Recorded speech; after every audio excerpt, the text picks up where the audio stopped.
Good morning mga guys, sana ay nasa mabuti kayong kalagayan.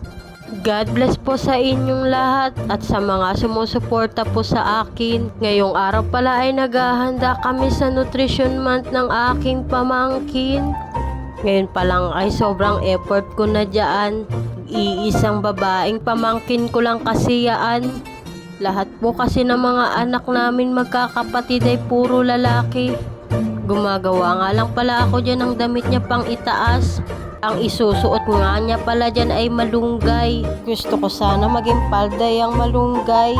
Ang kaso ay ayaw ng nanay. Pang itaas daw kasi yaan. At ang gagawin raw niyang palda ay kangkong. Para mabilis daw gawin, hindi hassle. Sa mga oras na yan ay gabi na pala. Gabi na kasi sila nag-asikaso ng mga costume ng mga anak nila. Humingi kasi sila ng tulong sa akin na tulungan ko raw sila gumawa ng mga costume ng anak nila. Ako naman tong bida-bida ay pumayag naman. Tinawag na nga pala ako dyan ng kanilang ina. At ano nga pala sa akin kung ako'y sasama. Ang kaso ay hindi pa nga ako nag-aalmusal dyan. Pero huwag kayong mag-alala, pwede naman pag-uwi na lang kumain. Hindi naman siguro ako papayat ngayon kung hindi ako kakain. Ang importante ay maka-attend ako sa Nutrition Month ninyo.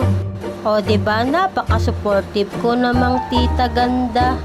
Dito nga pala ay sinuot na ng aking kapatid ang kanyang kwintas at ang kanyang bracelet. Gawa nga pala yan sa karot at kalamansi. O diba, napaka-supportive naman talaga na nanay itong batang ito. Dito nga pala ay naglakad na pala kami papuntang school. Grabe ang itsurang ng babaeng ito, hindi pa nagsuklay. Parang kababangon pa lang yata ito sa higaan. May nakita nga pala akong bata dyan na kinukostyuma ng kanyang lola. Gawa kasi sa lobo ang kanyang costume at grapes nga pala ang pinipresent niya. Napakagaganda naman talaga ng mga costume nila.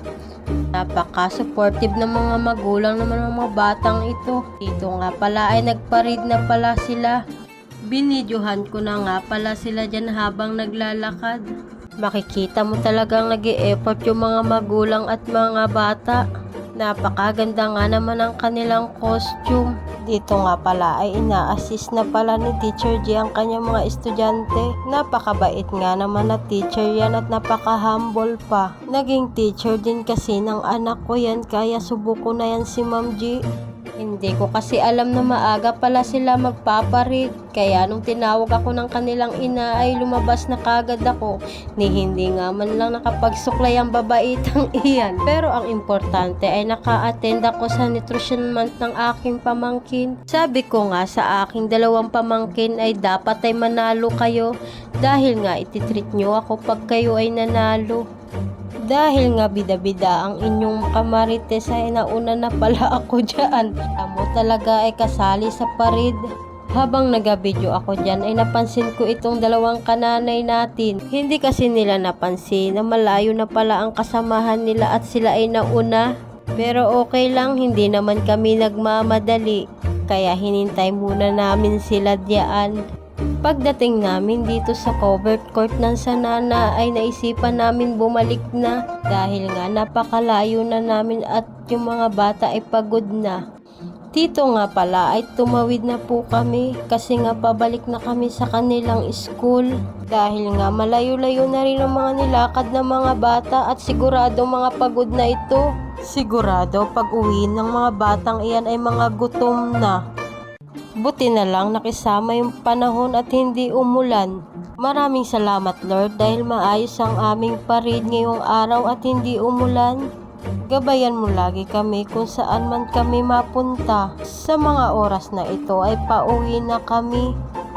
Dahil nga tinotopak na yung aking pamangkin na lalaki. Buti na lang nung tinopak siya ay tapos na yung parada.